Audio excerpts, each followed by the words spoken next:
নমস্কার, আজ আপনাদের জন্য আরেকটি হাউস প্ল্যান নিয়ে এসে গেছি। তো আজকে প্ল্যানটি হচ্ছে 2 BHK হাউস প্ল্যান।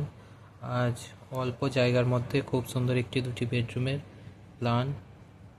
একটু জায়গাটা যাদের লম্বা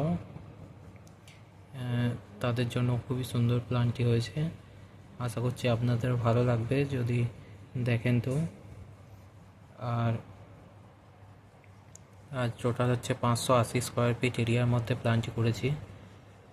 যদি ভিডিও ভালো লেগে থাকে তো অবশ্যই চ্যানেলটি সাবস্ক্রাইব করে দেবেন এবং পাশে থাকা বেল আইকনটি প্রেস করে দেবেন যাতে আমার ভিডিও সবার আগে আপনাদের কাছে পৌঁছে যায়। তো চলুন দেখে নিই আজকের ভিডিওটি, প্ল্যানটি কেমন হয়েছে। প্রথমে আমরা এন্ট্রি রেখেছি এদিকে। এন্ট্রি থেকে ঢুকেই প্রথমে লিভিং এরিয়াতে চলে এসেছি। তারপরে লিভিং এরিয়া থেকে একটি আমরা কিডস রুম রেখেছি, যা সাইজ হচ্ছে 7x7।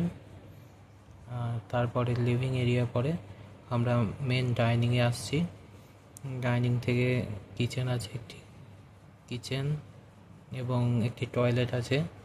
আর এখানে একটি বেডরুম আছে, এটি 10x10 বেডরুম আছে। আর এখানে একটি সিঁড়ি আছে, এটি সিঁড়ি আপ এদিকে উঠে যাচ্ছে এবং ছাদে যাওয়ার জন্য। তো 2টি বেডরুম, একটি বড় বেডরুম এবং একটি কিডস রুম।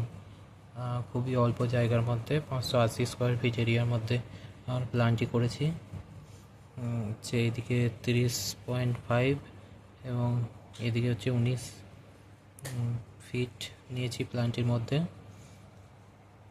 আর টোটাল হচ্ছে 12টা কলম ইউজ করেছি এই প্ল্যানটির মধ্যে। তো যদি ভালো লেগে থাকে তো অবশ্যই কমেন্ট করে জানাবেন এবং লাইক শেয়ার করবেন। আর যদি কাউরি প্ল্যান নেওয়ার প্রয়োজন হয় তো আমার সঙ্গে কন্ট্যাক্ট করবেন। ধন্যবাদ।